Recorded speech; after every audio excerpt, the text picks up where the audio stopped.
Manantitra ny araba mampirarintso anareo tompo-kilasy tompovavy ary manasa ihany koa anaraka ny vaovao eto amin'ny fahitalavitra MBS. Tsy ekena ary tsy pahan'ny fiangonan'i Jesosy Kristy eto Madagasikara na ny FJKM Marindrano ny fiarahan'ny lahy sy ny lahy na ny fiarahan'ny vavy sy ny vavy izany. Misy ihany koa moa ny hoe entrehetana ho atao lalam-panjakana izany resaka izany ary dia nazava ny tenin'ny mpitandrina Irako Andriamasoami filohan'ny FJKM momba n'izay fitsipahana an'ity raharaha ity izay. Ndeha rahantsika ny momba an'izay fanadihadiany Asan'Andriamalala sary ny Tokoramarola. Mitsipaka Marindrano ny fanomezana lalana ny fahafahan'ny lahy samy lahy na ny vavy samy vavy araka ny FJKM. Natezitra ny vahoaka maro mantsy ity lalàna ny ninana sesika teny amin'ny anteny meram-pirenena ity. Eny na ny fomba nandaniana azy dia nampiayay ireo solombavambahoaka ihany koa. Fotoana fohy nandaniana ilay lalàna teny amin'ny anteny meram-pirenena iny dia tazana teny amin'ny hainao manjery sahady ny fiarahan'ny lahy samy lahy anaty rakitsary anatina fiangonana kristianina. Eo anatrehan'izany rehetra izany dia nanao fanambarana avy hatrany ny filohan'ny FJKM. Eo anoloan'ny toe-javatra mampiayahy ahitana mpanakanto lahy manambady lahy manao klip any an-trano fiangonana sy ny lalàna mahabe resaka teny amin'ny anteny meram-pirenena. Ny fiangonana amin'ny mahampitily sy mpaminany azy dia tsy maintsy mijoro. Mpitily ny fiangonana ka manaitra ny amin'ny loza mitatao eo amin'ny fiainan'ny firenena. Mpaminany ny fiangonana ka tsy maintsy miteny amin'ny anaran'Andriamanitra. Ny fiangonan'i Jesosy Kristy eto Madagasikara FJKM dia mampahatsiahy fa ao amin'ny foto-dalàna sy fitsipika FJKM andininy fa 470 dia milaza hoe tsy eken'ny fiangonana ho fanambadiana mihitsy ny firaisany samy lehilahy na samy vehivavy. Ao amin'ny fanambaram-pinoana nataony tamin'ny synode lehibe fa 7 tamin'ny Manakara tamin'ny Aogositra 2012 izay no hamafisiny ny synode-pinoana nataony ny volana May 2012 dia nilaza hoe tsy afaka miaraka ny maha-kristiana sy ny franc-maçonnerie, tsy afaka miaraka ny maha-kristiana sy ny homosexualité. Ny FJKM dia miombina amin'ny hafatra nataon'ny FFKM tamin'ny komity foibe nataony tany Tsirono Mandidy tamin'ny volana Novambra 2012 manao hoe mitatitra ny teny aho fanambadiana ho an'ny olona mitovy fananahana, fahotana tsy fanajana ny tenan'olombelona sy ny fanambadiana ary aretina io ka lavy ny fiangonana. Toraka izany koa ny firaisana ranofo eo amin'ny mitovy fananahana. Lehilahy iray ho an'ny vehivavy iray araka ny famoronan'Andriamanitra azy no ekena ho mpivady ka tsofo ny fiangonana rano. Nanome afatra mafonja ho an'ny mpitondra fanjakana sy ireo olona manao ity fomba mamohetra ity ny filohan'ny FJKM. Antsom-pitiavana no ataon'ny fiangonana. Antsom-pitiavana amin'ny mpitondra fanjakana no ny fitiavana ity tanindrazana iombonana ity.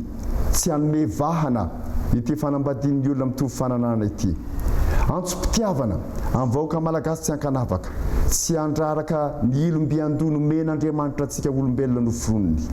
Antsom-pitiavana amin'izay misedra olana noho ny fironana amin'ity fanambadian'ny lahy samy lahy na vavy samy vavy ity mba hanana ny fanantenana fa misy ny lalan'ny fahafahana marina ao amin'ny Kristy. Ho voninahitr'Andriamanitra irery ihany. Natao teto Antananarivo androany 20 Desambra 2012 ny filohan'ny FJKM Irako Andriamasoami mpitandrina. Eo amin'ny raharaham-pifidianana kosa dia itorapitso izay amin'ny kianjan'ny Magorobe Oririka ny hetsika izay fanamafisana ny fitakiana ny ivoahan'ny marina momba ny fifidianana teto amin'ny firenena izany teo amin'ny communaly fifidianam-peny tanàna sy ny fifidianana mpanolotsaina ny tanàna ihany koa izay nahatsapana moa tamin'ny 7 novambra iny fa nisiny alabato sy ny osoka amin'ny endrika isan-karazany. Nampiantso ny mpanao gazety androany ny solotenan'ireo mpitarika ny tolona ka andeo fataritsika misimisy kokoa ny momban'izay. Germain Menjanahary no mitatitra ny vaovao, sary ny Mano Randriamalala. Tsy andraikitry ny tima irery ny fijorona amin'ny marina fa ny vahoaka malagasy izay ninina no Verizonjo tao anatin'ny fifidianana iny. Fahamarinana no tadiavina ary fampitana ny lisam-pifidianana no takina. Ny fanehoanan'ny marina ihany no ampitony ny vahoaka malagasy maro izay mivondrona mitaky ny fampitahana. Mbola tsy vita ny tolona nataontsika ady amin'ny tsy fahamarinana. Iady mba hipetrahany fahamarinana eto amin'ny tany fanjakana raha tsy jerintsika ny zavaniseho tamin'ny fifidianana ty farany ty be ny tanàna sy ny mpanolotsainy ny tanàna dia ny didim-panjakana zany laharana 2019 tsipika 1540 raha alaintsika ny amin'ny andinin'ny fahatelo amin'io didim-panjakana io dia milaza hoe ny lisam-pifidianana ny fidianana tamin'ny solombavam-bahoaka ihany no ampiasaina ny fifidianana be ny tanàna. Tsy azo kitihina io, tsy azo ampiana, tsy azo analana. Nefa tsy zany ny zava-misy nataon'ny CENI mpahitapoky hitam-pirenena zany fa be dehibe ny olona tokony nifidy tamin'ny solombavam-bahoaka tsy nifidy tsony, be dehibe ny nanana laharana ny fidianana teo aloha niova laharana hafa aminay dikan'izany ny kitihina ny lista dia hoentintsika mankaiza le firenena. Raha le olona natao hiandraikitra ny fifidianana tsy mitanila, tsy momba ny atsiny aneroa, zay ny anaran'le CENI. Nefa lasa manao zavatra ohatran'izany dia mampiana-dratsy ny taranaka rapitso. Dia lasa zarina amin'ny halatra ny tanora dia ho zava-doza ny andran'ity firenentsika ty. Tsy afaka angina zay manoloana an'izany. Tsy hitsahatra ny tolona sy ny hetsika fitakiana raha tsy misy vokany izay mifanaraka amin'ny etetany maro. Nataony lalana kitakosoa dia lasa lalana mahazatra izy. Ka raha manginy foana tsika dia lasa lesona ratsy ho an'ny taranaka faramandimby izy mijoro zay ary be dehibe ny tsy tima ato. MCFI tsy tima io, RMDM tsy tima io, association tsotra tsy tima io, ireo havatsika eny ambalam-bahoaka fa tsy ataoko ambany tanàna, tsisy ambany tanàna zany eto fa ambalam-bahoaka reo tonga maro reo satria natsiaro voafitaka reo. Ary mahita ny zava-misy amin'izao fotoana zareo tena voafitaka zay tamin'ny fotsimbary kely varomora natao reny nefa mampigoragora le izy dia sahirana zay amin'izao fotoana zao. Dia tonga reo tsy amin'ny alalan'ny tima ny antsona ato fa noho ny toerana ty mba mifefy anaty tamboho mba malalaka dia antsona ato le olona fa mba mpisehoana hoe zahay ne tsy anakorontana, zay ne tsy anonga-panjakana fa miady amin'ny tsirariny mba hipetrahany fahamarinana. Zay le hitao manononay olona rehetrarehetra tongava daholo, tsisy resaka tima ntsony ato fa ady amin'ny tsy fahamarinana ataontsika ato mba hipetrahany zay amin'izay ho an'ny taranaka faramandimba fa ny fahamarinana ny manandratra nyity firenentsika ty fa tsy zao zava-misy amin'izao fotoana zao. Rampitso sabotsy manomboka amin'ny 1 ramaraina ny fotoana ho an'ny malagasy tsy ankanavaka eny amin'ny kianjan'ny finoana makrobe ririka. Tolona iombonana ho an'ny marina no atao. Eo amin'ny fiainam-pirenena ihany anisan'ny ahafantarana ny firenena anankiray hoe manaja ny demokrasia, ny fahalalahana maneho hevitra, eo ihany koa ny fanajana toy ny anak'Andriamaso, ny lalam-panorenana izany. Ho an'ny firenena mandroso dia tsapa fa manaja ny demokrasia izy ireny. Fa raha ny eto Madagasikara kosa ny hita ankehitriny dia saritsarina demokrasia no tsapa eto amin'ny firenentsika. Nisy ny fanadihadiana nataon'ny Laurette Berton momba an'izay teo amin'ny sarin'ny Mano Randriamalala.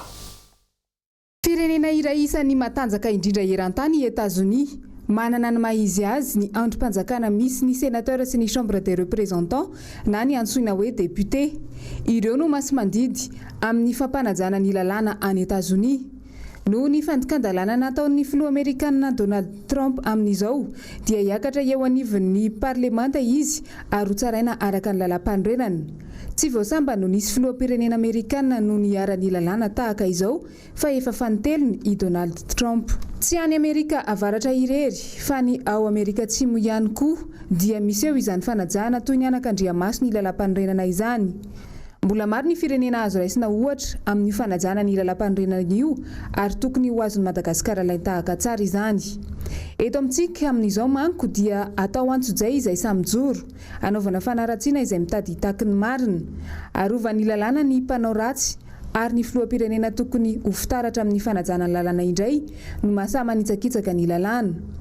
Mandany vola tsy toko tsy foroana ny rafitra mpikirakira ny fifidianana, kanefa tsy mahafa-po akory ny vokatra fa vao maika aza manome vahana ny osika ny fisian'ny CENI.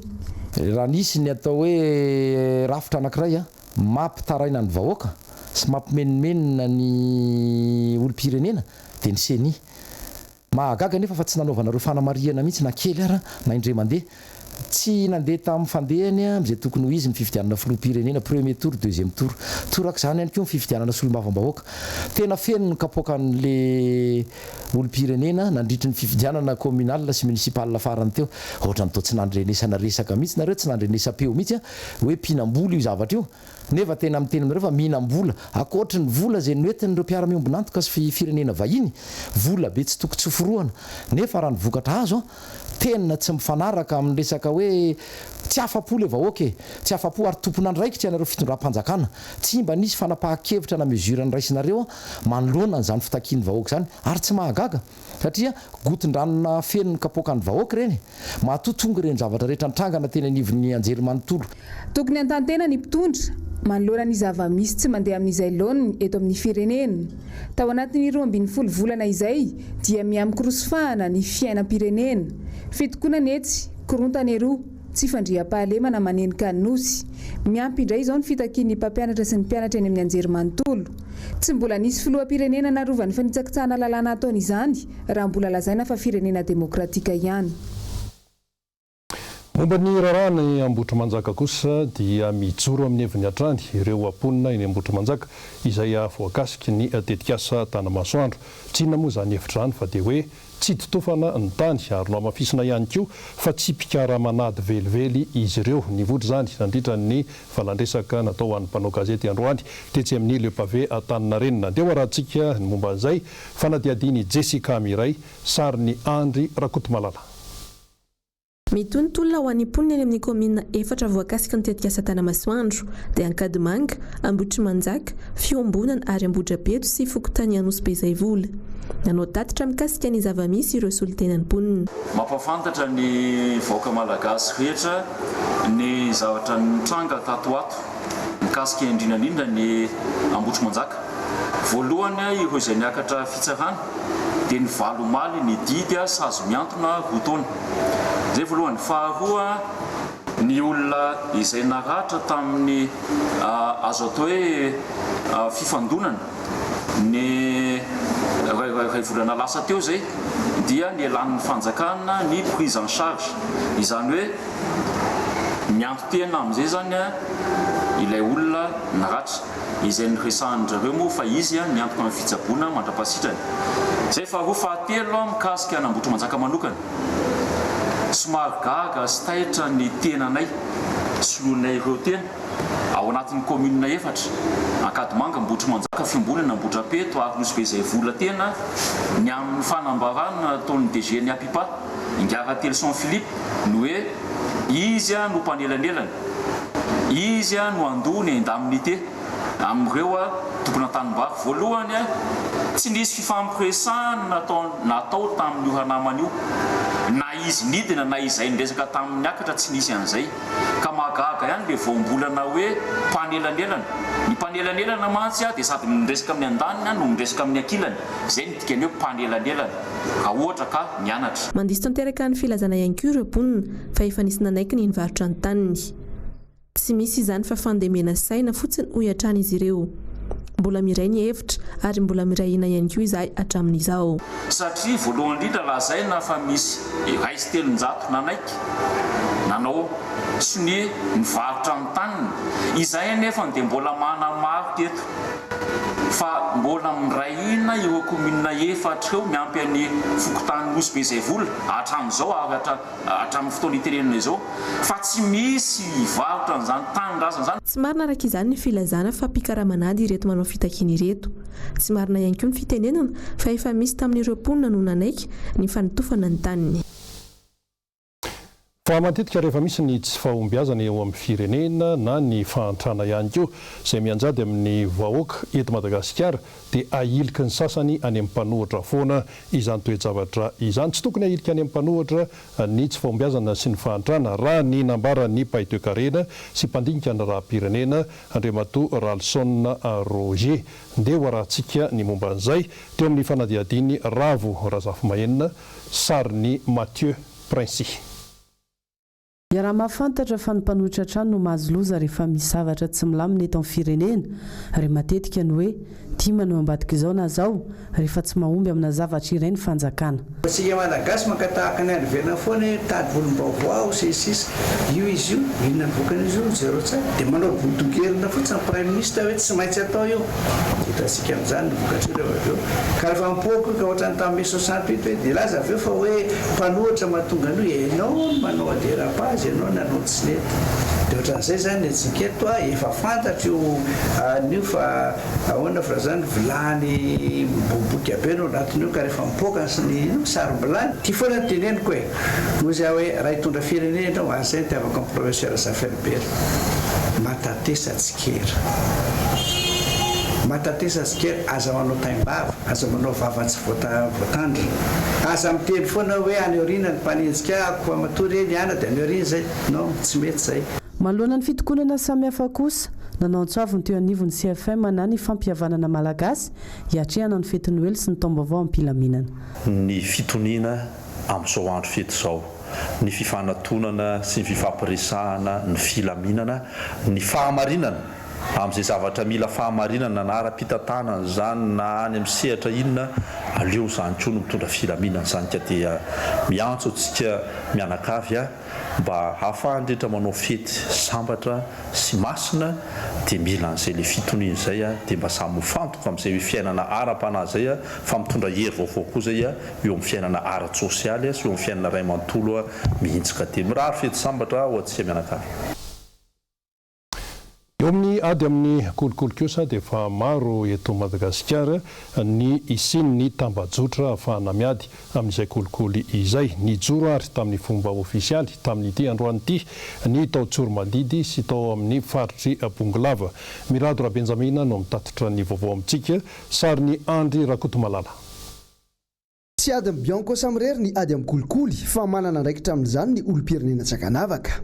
Ny fanomezan-danja ny tanora anday izany no antom-pisiany ny tambazotra izay miady amin'ny kolikoly na ny RHI. Ny ady atao amin'ny kolikoly ity tsy safidy fa adidy ary adidy ny olom-pirenena rehetrarehetra na ny ankizy na ny tanora na ny lehibe na indrindra ihany koa ny ndraiky mpanjakana izay ndraikitra eto amin'ny fiarahamonina sy eto amin'ny firenena ary izay indrindra no natao hoe mifanindry an-dalana ny fanomezana amin'ireo loka amin'ireo sapan-draharaha mpanjakana rehetrarehetra izay naneo ezaka lehibe teo amin'izay ady atao amin'ny kolikoly izay dia natoy tamin'izareo izay miaraka amin'ny fankalazana ny fametrahana ny tambajotra ity ary ny tsara marina dia misy hatramin'ny 7 arivo ny tambajotra ny tanora miady amin'ny kolikoly eo tsy dia izany raha asiana resaka fo zany ny voalaza ny paikady pirenena momba ny ady amin'ny kolikoly dia mila amafisina ny ezaka fampandraisana ndraiky tamin'ny tanora sy ny ankizy amin'ny ady amin'ny kolikoly satria fantatsika nge lana ny sotoavy ny fahamarina sy ny fahitsina zany azay ny mahatonga ny Bianco manao ezaka manokana mikasika ny ady amin'ny kolikoly eny anivo ny sekoly ihany dia fa ampianarina any an-tsekoly zany hoe ady amin'ny kolikoly zany tokony hanalavirana ny kolikoly zany. Misedra olana ihany koa ny firaisamon'ny pirenena amin'ny fijoroan'izy ireo amin'ny marina. Ny paikady vaovao idina amin'ny kolikoly anefa dia mamaritra mazava tsara fa tsy hijerena tavan'olona ny ady atao raha te handresiny tsy maty manota eto amin'ny firenena. Misy ireo zatra lalandrinina zany ary ireo le mpanao tsy mety reo zany le mieritreritra an'izy hoe le izy tsy maty manota misy ihany ny somary fifantonana madinidinika ny menamenamena nefa zay tsy mihevitra amin'izany zay zany efa vonona tanteraka satria ady masina izy tia tsy olona ny fahavalo sy manana fahavalo karazan'olona ny vondronangaroa fa mitsirary anaty izany kolikoly sy tsy maty manota sy mendrika tsirarina mindro rehetra izay misehatra rehetra zany zay no ediva ka androany ianao manao ny tsirariny dia le tsirariny edivan'le olona toerina fa sy le olona mienjena ko zay zany le fomba fiasako raha pitsy moa manao mety ndray dia miaraka indray miady manao mitsirary sika no manao an'io sika no manao an'io zany zay no mahafa ny mpiady ny kolokolo io tsy misy fahavaly tsisy fahavaly satria sika malagasy ihany mety fa tsy maintsy apetraka dirizao no avy zany hoe tena taranaka miainao anatina filaminana zany Vina Bianco moa amin'izao no anome anjara toerana bebe kokoa an'ny tanora anisan'ny lalamarika ny Andrandroany ny fanatanjahantena izay lalana misokatra ho an'ny fahitsiana sy ny fahamarina. Fareresaka ny fatribokolava manokana isika dia iaraha-mahalala fa tena mamokatra tokoa iny toeran'iny saingy tsy afaka tena miroso amin'ny fampandrosoana ny mponina ny toerana sy ny tatsaha noho ny tsy fisian'ny fandriam-pahalemana. Manoloana izany dia mijoro atrandy ny firaisamonim-pirenena ilaza ny tsy mety sy ny tsy rariny. Miradora Benjamina no mitatitra ny vaovao, sary ny Andry Rakotomalala. Miroborobo ny tsy fandriam-pahalemana ny tsirony mandidy. Mbola tsy miala anaty sokajy faritra meny bongolavatra amin'izao. Voatondro ho isan'ny mahatonga izany ny lalàna efa nilaoza ny toetrandro. Misy zavatra tsy milamina anaovana fisarana zany. Za tsy miteny hoe tsara ny manao inona zany. Fa zay kosa dia mahita hoe misy lalàna tokony vaina ny texte sasasasany ny fisarana io fa lasa misy maro zafahany mety tsara sy mitazona poza zany an'ireo olona ny avy. Hita zao azy fa olona vatana nanao tena hoe fandrikan-dalàna resaka kriminelina be resaky afaka zany tato ato zay ny zavatra tsapanay rehefa anisy le hoe be systématique asina fanamarina tato ato lasa mifanotra amin'izany re am'izao lasa unité systématique indray zany lasa miteraka sy fampikalemana zay ny fatra zay zany manao atsoavo rehefa nandraikitra eto ny firenena hoe tokony misy zavatra zirena ty tolona fisarana tya tolony ny texte ireo anjoron-dalàna zay efa hita efa lany andro tamin'ny azosantanatany asy resaka hoe ny an'nysamsafatoro misy article hoe tsy azonjena raha sy mahazo ordre de poursuite mandeha ny procureur général lasa io no miteraka n'ilay izy tsy maty manotra zany fahitana azy resaka mbola mila tovana zany fa asoavana mijery akaiky n'le système judiciaire atsika zany fa miteraka sy fandriam-pahalemana eto ny mihitsy eo amin'ny tontolon'ny diplomasia kosa dia notolorana fakasitrahana androany ny masovony Japon niasa teto amintsika sy ny solotena matry ny sabandrarany ny firenena mikambana misahana amin'ny fampandrosoana na ny PNUD. Izy ireo dia samy andao any Madagasikara fotoana tsy ho ela intsony rehefa navita ny asany nandritra ny 3 taona sy 6 volana. Neo rahantsika ny momba an'izay miaraka amin'ny Jessica Miray, sary ny Andry Rakotomalala. Ishiro Ogazawara, masuvoan'i Japon niasa teto Madagasikara nanomboka ny volana Jolay 2024. Violette Kakiomiya dia voatendry asa tia Madagasikara ihany koa ny volana Marsa 2024. Izy no voatendro mpandrindra maharitra ny firenena mikambana sy solitenan'ny PNUD. Naharitra teo amin'ny fataona teo araka izany ny asan'izy mianadaty eto amintsika. Andao an'i Madagasikara izy ireo ka notolorana medaly sy mari-pakasitrahana. Efa nanomboka ny taona 2027 ny fiaraha-miasa teo amin'ny Madagasikara sy Japon. Siatra maro no niarahana ny asa, ny fampandrosoana ara-toekarena tamin'ny alalan'ny fambolena, ny jono sy ny tontolo iainana no tena ny masoana. Tamin'ny nahatongavany teto Madagasikara kosa, nanambary ity solotena ny PNUD ity fa vonona izy ary manome toky ny hitohizan'ny fifaneraserana sy ny asa tsara. Olo-manakaja maro sy masoivo maro no nanatrika ity fotoana teto amin'ny ministera andraraham-bahiny androany ity. Fa efa manakaiky ny asaramanitra ny fetan'ny Noely, ny farantaona ary ny fandraisana ny taona vaovao. Manoloana n'izany indrindra dia nahatsiaro ireo mpiara-miasa aminy etsy amin'ny fiadidiana ny tanàna Antananarivo ny ben'ny tanàna Ramatoa Lalora Valomanana ary ny tanjona dia ny anaovan'ny tsirairay fety sambatra ihany koa zany ka dia nisy ny fanomezana izay natolotra n'ireo mpiasa izany teo anivon'ny commune Antananarivo renivohitra. Iasan'Andry Malala mitatitra ny vaovao, sary ny Andry Rakotomalala. amin'izao akatoko ny fetin'ny krismasy 24 sy ny taom-baovao 24 izao dia nanolotra fanomezana ho an'ireo mpiasan'ny komuna Antananarivo renivohitra ny ben'ny tanàna Ramatoa Laura Valimanana mba ahafahan'ireo mpiasa manao fety ankafaliana. Vary 5 kilao menaka 2 litatra no nomena ireo mpiasa tamin'ity andro anio ity, ary amin'ny alatsinainy 17 Desambra 2024 no anaovana ny fizarana ireo akoho.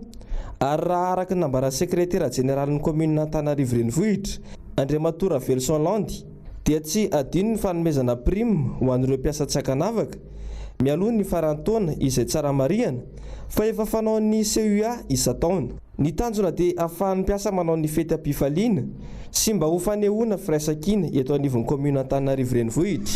Endrika faly sy mirana no hita sotra tena amin'ireo mpiasa satria tsy adino ny ben'ny tanàna izy ireo amin'izao akatoko ny fankalazana ny fety izao.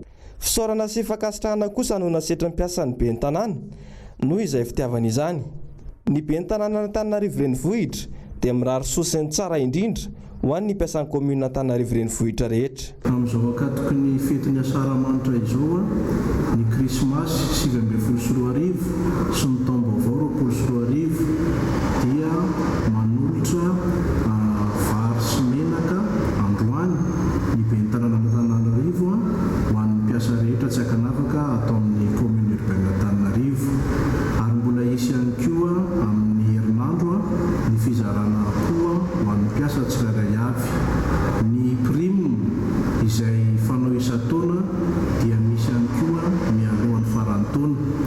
Koa makasitraka na mpitondra teny ben'ny tanàna Antananarivo izay mbola iseho amintsika mpiasa rehetra ihany ny amin'izany fitiavana izay atolony izany ho an'ny mpiasa amin'izao fety ny krismasy sy ny taom-baovao izao.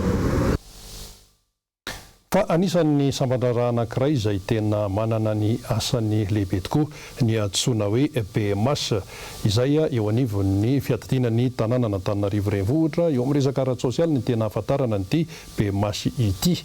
Ka andeha ho fantaritsika misimisy kokoa ary ny momba ny asa sany izany BMS izany miaraka amin'ny Asin'Andriamalala sary ny Toky Ramarolahy. Maro azo ny ezaka mbola nokasaina ho tanterahina tamin'ity taona 2024 ity dia maro ny asa vitan'ny BMS isotry. Anisan'ny tena ny masoan'ny ity rafitra ity mantsy ny sosialim-bahoaka. Fianakaviana na olona 27 ano andry no nandalo tao amin'ilay centre ilaiko na ilay centre d'accès au service izay efa nitenenina teto foana ivitoerana andraisana ianona anaovana tatsorika ny ireo vehivavy na lehilahy koa na ny ankizy hiarany herisetra eny anivon'ny fiarahamonina na ara-batana na ara-moraly na ara-tsaina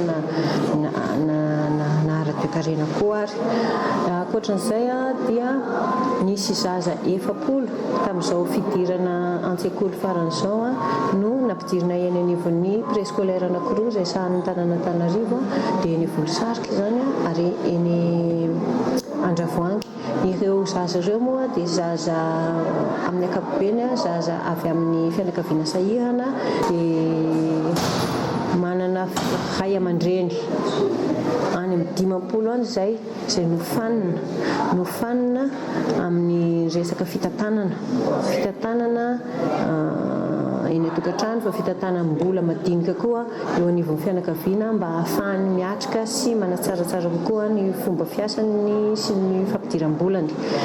Ankoatran'izay dia ireo sekoly ambaratonga fototra eto amin'ny tanàna Antananarivo zany dia tsy maintsy mandalo eto amin'ny sambadraranay ireo resaka fikojakojana rehetra ary mandray andraikitra amin'izany izahay amin'ny tompon'andraikitra ny fotodrafitrasanay ary tsy maintsy miainga avy eto aminay ny alalana sy ny fanomezan-dalana rehetra amin'ny mety ho fampifana eny anivon'ireny sekoly fanabeazana fototra ireny. Raha tsy hitanisa afa-tsy ireo isika dia mbola azo resana ihany koa ny tantsorika atao amin'ireo zaza satria eto amin'ny fandrarahana sosialy no misy manana manana centre izahay andraisana ireo ankizy anjadiny herisetra. Raha ny fanazavana trany dia nafapon'ny mpitantana ny BMH ny ezaka vitany tao anatin'izay taona 2024 izay. Ny Dr Andriantseno Priskano nitondra ny fanazavana teo.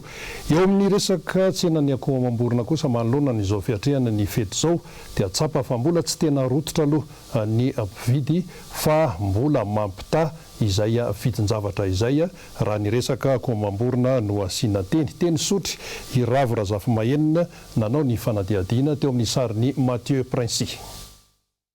Vangadina ny volana Desambra nanomboka hita teny an-tsena ny akoho amam-borona izay tsy afa-miala ao anatin'ny kolontsaina malagasy rehefa vanim-potoana fety. Ny ankabedy anefa izy ireny ka tsy ny rehetra no mahatakatra mividy vorona velona.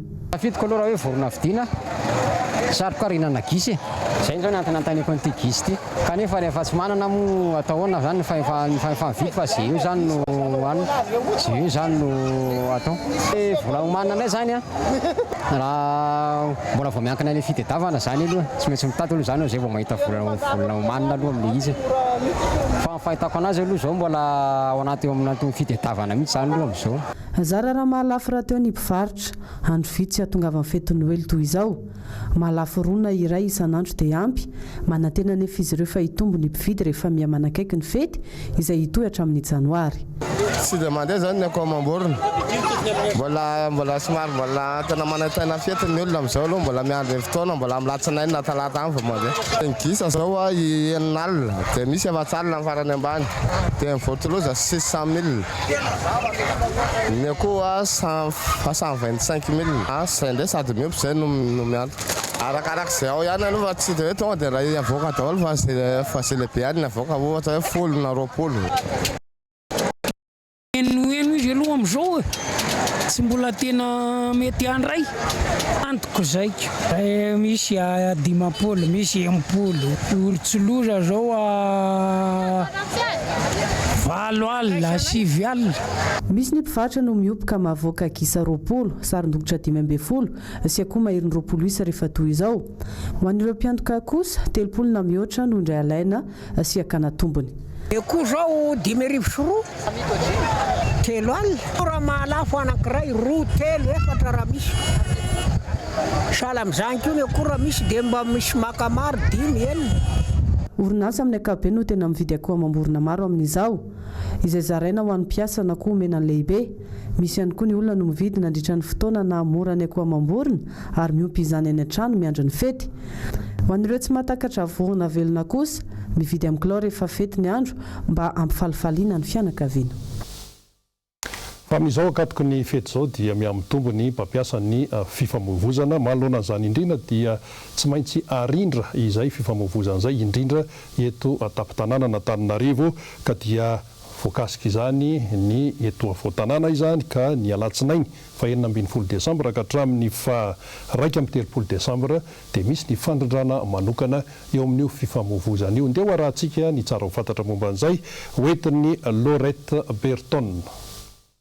Ny fiadidina ny tanàna n'Antananarivo renivohitra dia mampandre ny besin'ny maro indrindra ireo mpampiasa lalana fa mba ampizotra tsara ny tsena ny Noely 2024 sy 2025 dia arindra toy izao manaraka izao ny fifamoivoizana ny andro ny alatsinainy 12 Desambra ka hatramin'ny talata 1 Desambra 2024 sy 2025.